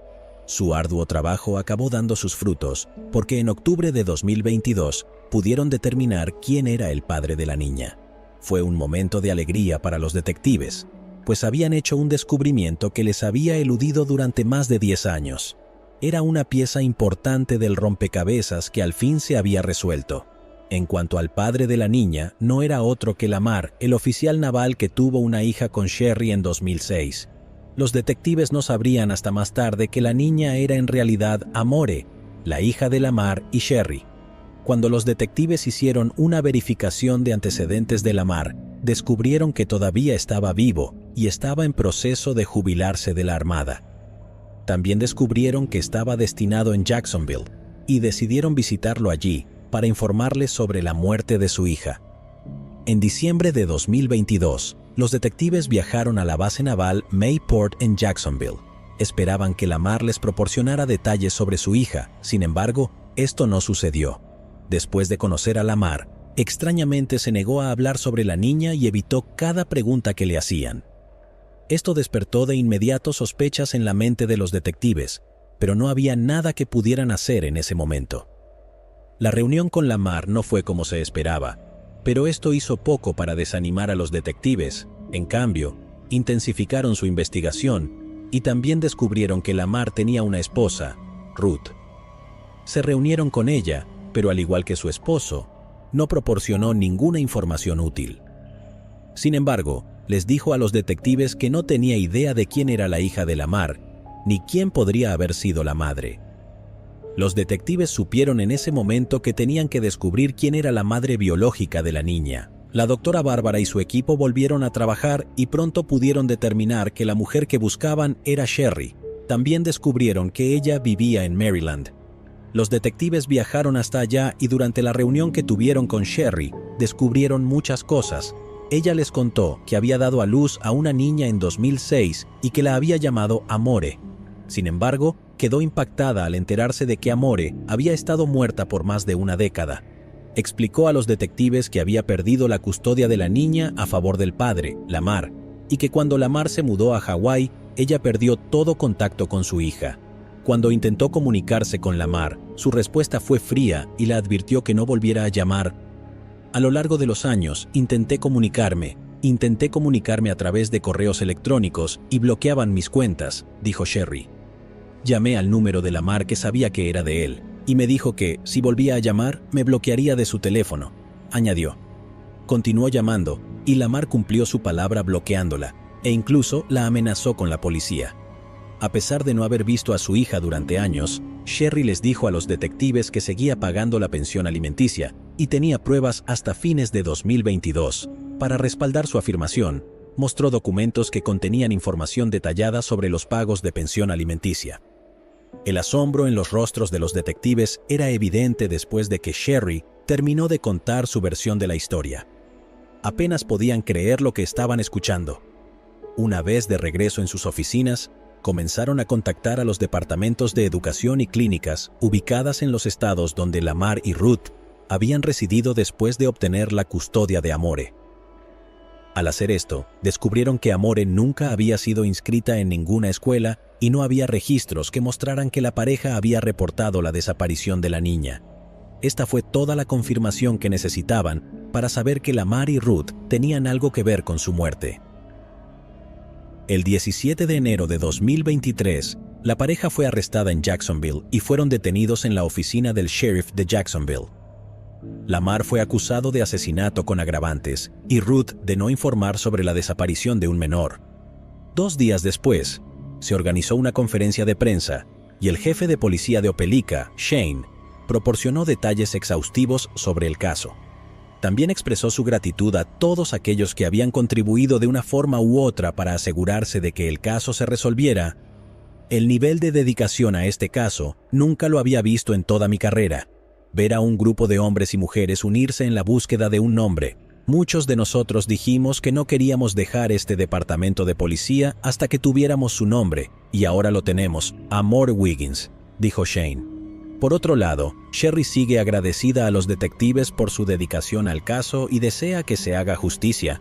Ella era solo una bebé, le privaron de todo, era una niña, dijo Sherry. En este momento, el caso sigue abierto y los detectives continúan recopilando información adicional sobre la relación de Amore con Lamar y Ruth. El destino de Lamar y Ruth aún está por determinarse. Amore ciertamente sufrió abuso y negligencia terrible antes de su muerte, pero afortunadamente, la mano larga de la ley ha alcanzado a los involucrados en tal acto malvado. Aún se desconoce cómo murió Amore, pero ¿qué crees que sucedió y hasta qué punto crees que Lamar y Ruth contribuyeron a su muerte? Llegados aquí, ¿acaso no has visto este otro crimen? Yo no me lo perdería, ¿eh?